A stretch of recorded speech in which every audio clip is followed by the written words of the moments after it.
Assalamualaikum warahmatullahi wabarakatuh. Perkenalkan, kami dari kelompok 2 akan menjelaskan tentang sistem urinari. Sebelumnya, saya akan memperkenalkan anggota kelompok 2 terlebih dahulu. Ada Alifia Rahmadani, Kak Anissa Rahmawati, Aulia Salsabila, Nurul Fajriah, dan saya sendiri Putri Eriska, Risnawati, Kak Septi Ermawati, Yeyi Dwita, dan Yuninda Aprilia. Video ini dibuat untuk memenuhi tugas Anfismen 2 dengan dosen pengampu Ibu Apoteker Mira Febrina MSc. Nah, kita mulai pembahasannya untuk sistem urinari. Sebelumnya kita ketahui dulu apa sih sistem urinari itu. Sistem urinaria ialah suatu sistem di mana terjadinya proses penyaringan darah sehingga darah bebas dari zat-zat yang tidak dipergunakan oleh tubuh dan menyerap zat-zat yang masih dipergunakan oleh tubuh. Zat-zat yang tidak dipergunakan oleh tubuh larut dalam air dan dikeluarkan berupa urin atau air kemih. Anatomi sistem urinaria. Sistem urinaria ini terdiri atas yang pertama ada ginjal yang mengeluarkan sekret urin. Yang kedua ada ureter yang mengeluarkan urin dari ginjal ke vesika urinaria. Yang ketiga ada kandung kemih yang bekerja sebagai penampung.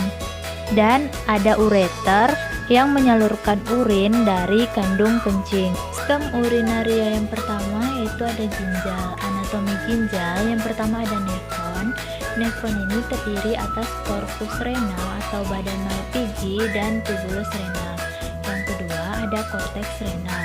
Yang ketiga ada medula renal yang terdiri dari piramida ginjal atau renal pyramid dan ductus collectivus. Dan yang terakhir ada pelvis renal yang terdiri dari calyces dan hilum.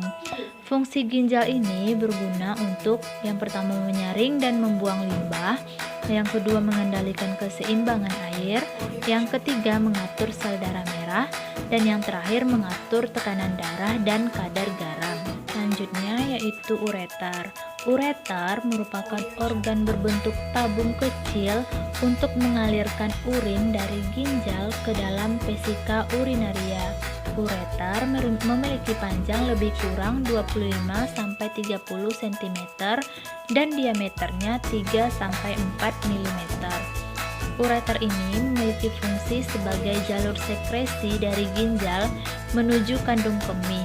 Ureter juga memiliki gerak peristaltik meski tidak sebesar gerak peristaltik pada kerongkongan. Nah, untuk lapisan dinding ureter ini terdiri dari yang pertama ada dinding luar jaringan ikat atau jaringan fibrosa, yang kedua lapisan tengah lapisan otot polos, yang ketiga lapisan sebelah dalam lapisan mukosa.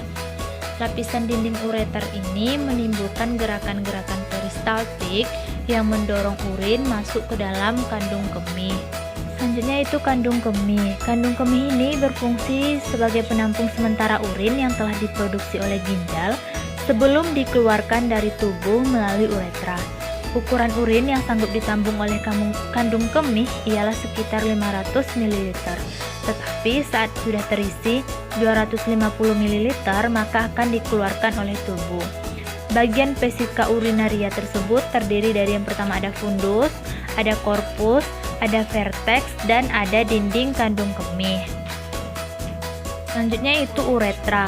Uretra merupakan sebuah saluran yang berfungsi sebagai saluran keluaran urin yang tertampung dari vesika urinaria. Anatomi dari uretra pada pria, yang pertama itu uretra pada pria terdiri dari uretra prostatia, uretra membranosa, uretra cavernosa. Yang selanjutnya memiliki panjang kurang lebih 23-25 cm. Dan yang terakhir saluran ini berfungsi juga dalam menyalurkan air mani. Sedangkan anatomi pada wanita, lapisan uretranya terdiri dari tunica muscularis atau lapisan sebelah luar, lapisan spongeosa, lapisan mukosa atau lapisan sebelah dalam. Panjang uretra wanita kurang lebih 3-5 cm. Berfungsi sebagai tempat menyalurkan urin ke bagian luar tubuh. Ginjal melaksanakan 3 proses dasar dalam menjalankan fungsi regulatorik dan eksretorik. Yang pertama yaitu filtrasi glomerulus, yang kedua reabsorpsi tubulus, dan yang ketiga sekresi tubulus. Hasil dari segala sesuatu yang difiltrasikan atau diekskresikan tetapi tidak direabsorpsi akan diekskresikan sebagai urin. Selanjutnya yaitu filtrasi glomerulus, yaitu proses di mana sekitar 20% plasma masuk ke kapiler glomerulus, menembus kapiler untuk masuk ke ruang interstisium yang kemudian masuk ke dalam kapsula Bowman. Pada ginjal yang sehat, sel darah merah atau protein plasma hampir tidak ada yang mengalami filtrasi. Kemudian laju filtrasi glomerulus. Laju filtrasi glomerulus atau GFR ini dapat diukur dengan menggunakan zat-zat yang dapat difiltrasi glomerulus akan tetapi tidak disekresi maupun direabsorpsi oleh tubulus. Kemudian jumlah zat yang terdapat dalam urin diukur persatuan waktu dan dibandingkan dengan jumlah zat yang terdapat dalam cairan plasma. Kapiler glomerulus secara relatif bersifat impermeabel terhadap protein plasma yang lebih besar dan cukup permeabel terhadap air dan larutan yang lebih kecil seperti elektrolit, asam amino, glukosa, dan sisa nitrogen. Kapiler glomerulus mengalami kenaikan tekanan darah.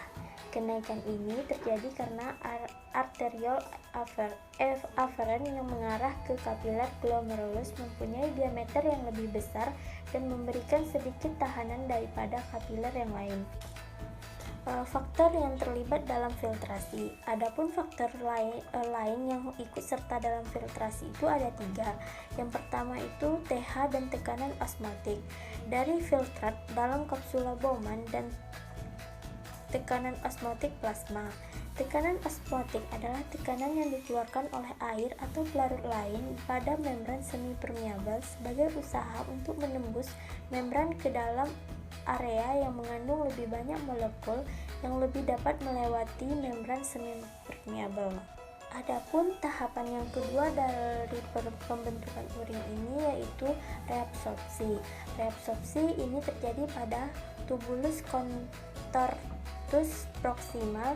Proses ini adalah penyerapan kembali zat-zat yang masih dapat diperlukan oleh tubuh. Proses tahap ini dilakukan oleh sel-sel epitelium di seluruh tubulus ginjal. Banyaknya zat yang direabsorpsi tergantung kebutuhan tubuh saat itu. Zat-zat yang direabsorpsi antara lain adalah glukosa, asam amino, ion-ion Na+, K+, Ca, 2+, Cl-, HCO3-, dan HBO4-2-. Sedangkan kadar urea menjadi lebih tinggi. Proses reabsorpsi ini mula-mula urin primer masuk dari glomerulus ke tubulus contortus proximal, kemudian mulai direabsorpsi hingga mencapai lengkung Handel. Zat-zat yang direabsorpsi di sepanjang tubulus ini adalah glukosa, ion Na+, air, dan ion Cl-. Setiba di lengkung Handel, volume filtrat telah berkurang. Saya Aulia Salsabila akan melanjutkan presentasi dari teman saya mengenai sekresi tubulus. Hanya sekitar 20% plasma yang mengalir melalui kapiler glomerulus difiltrasi ke dalam kapsul Bowman. Sisanya 80% mengalir melalui arteriol eferen ke dalam kapiler peritubulus. Sekresi tubulus merupakan mekanisme untuk mengeluarkan bahan dari plasma secara cepat dengan mengekstraksi sejumlah tertentu bahan dari 80% plasma yang tidak terfiltrasi kapiler peritubulus dan memindahkannya ke bahan yang sudah ada di tubulus sebagai hasil filtrasi. Selanjutnya, ekskresi urin dan bersihan plasma. Ekskresi urin adalah pengeluaran bahan-bahan dari tubuh dalam urin. Ini bukan merupakan proses terpisah, melainkan merupakan hasil dari 3 proses pertama di atas. Semua konstituen plasma yang terfiltrasi atau disekresikan tetapi tidak direabsorpsi akan tetap di tubulus dan mengalir ke pelvis ginjal untuk diekskresikan sebagai urin dan dikeluarkan dari tubuh. Semua yang difiltrasi dan kemudian direabsorpsi atau tidak difiltrasi sama sekali masuk ke darah vena dari kapiler peritubulus dan karenanya dipertahankan di dalam tubuh dan tidak diekskresikan di urin meskipun mengalir melewati ginjal.